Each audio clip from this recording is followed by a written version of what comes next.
Hi, my name is Sarah and welcome to this little channel. Quite recently, Colette at Belton Cottage shared a video, or I think maybe two videos of mine, which was very kind of her, and she's been really encouraging and supportive. But a few folks then, quite a few folks have subscribed and followed me on Instagram, where I'm more active, I should point out. And so a few folks had gotten in touch and had some questions about who we were and what we were doing, and questions about our land and our project here. And so I thought I would make a little introductory hi video and answer some of those questions. So as I say, my name is Sarah and I am originally from Northern Ireland, but I live here now in County Donegal, which is on the very northwest tip of the Republic of Ireland in the province of Ulster. And together with my husband Evan, my partner, we are creating a small scale off-grid permaculture homestead. We are working with a piece of land that is around 1.5 acres in size, and it's quite marginal land, as any permaculture practitioner seeks out, because you've got a lot more to work with there. And so we are based here in County Donegal, and where we're at is around 55 degrees north, 8 degrees west, I think, in terms of latitude and longitude. And we are around 12 kilometres, or I think about 7.5 miles from the sea, and it's the North Atlantic coast, so it's quite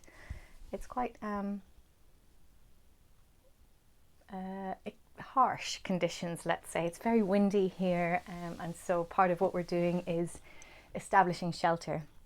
I think this works out as, in terms of the US hardiness zone, around 8 to 9, and we'll be the upper end of that. So it is, while it doesn't get hugely cold in the winter, it's extremely wet and extremely windy here.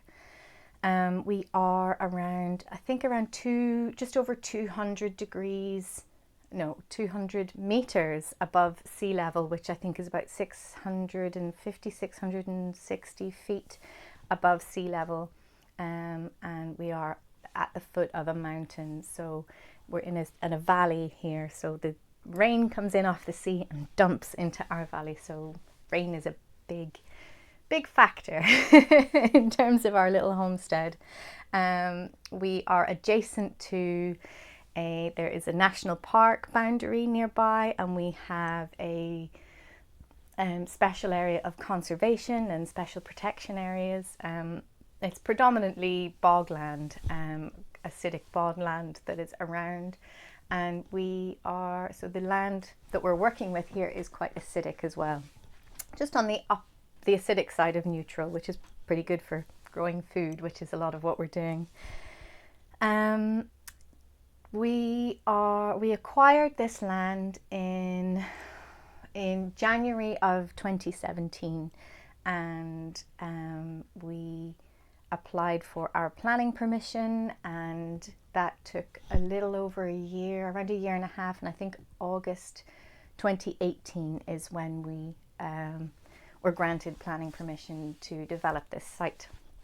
And what we have currently built and sort of developed here is we've put in an access road, and we have created a forest garden, or planted the beginnings of a forest garden, which is it's around sort of heading for 4 years or 5 years, 4 years old, I think, at the minute. The forest garden is based on sort of permaculture principles, and we're working with guilds, and inside it's around a quarter acre forest garden. Inside that we have an annual vegetable garden, and we've also planted a native woodland outside of that quarter acre forest garden. We have installed a polytunnel, which is, let me see, I think it's 30 feet long by 18 feet wide. I don't have it in my brain what that is in terms of meters at the minute. But then we have also, we've built the current structure that I'm in and an adjoining shed, the shed that we collect rainwater from, and that it houses our tools and our compost toilet. And this shepherd's hut style structure that we have made is currently acting as a sort of shelter or site office as we're sort of planning and working on the land and developing the site further. We don't live on site here. We rent a house in a nearby village, and we are gearing up. Hopefully, COVID did put a little bit of a delay and a little spanner in the works, as it did for pretty much everybody else on the planet, and in some cases much worse than any delays that we have. So we are hoping that we can begin the build of our main larger house in the springtime. We did have to apply for planning permission, as any development of any site is required under law in Ireland. And as anyone who has ever navigated the planning system in Ireland knows, that's a pretty tough and pretty expensive and pretty lengthy process. So we did get some help from a fantastic local engineer called John. Hi John, I don't think he's going to watch this, but and he really sort of held our hand, and he helped us perform the site suitability test, which is testing the soil to make sure that it can support a home, and all sorts of other reports and tests and things that were needed, and then also the compiling and submission of the application. He really helped us with that process, and I would really recommend for anyone who is considering applying for planning permission to absolutely employ somebody to help you, or at least advise you. We also attended the clinics that the local county council, the planning clinics that they hold. I think it's once a month. And because we were quite bright-eyed and bushy-tailed and really we were total newbies and had no idea what we were doing or what we were applying for. So all the questions that we had, we were able to discuss those with our planner before we had submitted our planning application. And also we really studied the county development plan that the Donegal County Council had produced, which kind of outlines like what they want in terms of people building houses, and we really worked to let them know exactly how we were ticking a lot of their boxes in providing our own power and in feeding ourselves and having a low impact homestead, and really considering the impact of what we're doing, that it will have on the land here and on the environment. So that's another piece of advice that I would really give to somebody who is, especially within Ireland, considering applying to their local authority for permission to do something like this, is engage with them, speak to them. If you're new to the whole process, as we were, ask them questions. Of course, as all humans are, some humans are a bit more approachable and a bit more up to talking, but talk to people. That's always the best way to navigate your way through something. So as I say, our house that we will then begin to build, hopefully in spring, will be, by modern standards, it will be a lot smaller than some houses that are getting built these days. It will work out at around, I think it's about 520 square feet, or maybe 50 square meters. So quite small and quite modest, but really it's kind of just what we need. It'll be easier for us to clean, easier for us to heat, and will, like this structure, be a timber frame structure that it'll be clad in the corrugated metal of the same color, and it will be, let me see, it will be sort of south facing and will be sort of employing some passive solar design principles, I suppose, in terms of energy efficiency and insulation. So the structure, this shepherd's hut, was really a sort of a test in how do we build our own home, and how do we do it with in a modern, I think modern building techniques. There's a lot of chemicals that go into it, and there are a lot of I think misconceptions in Ireland with sort of timber frames.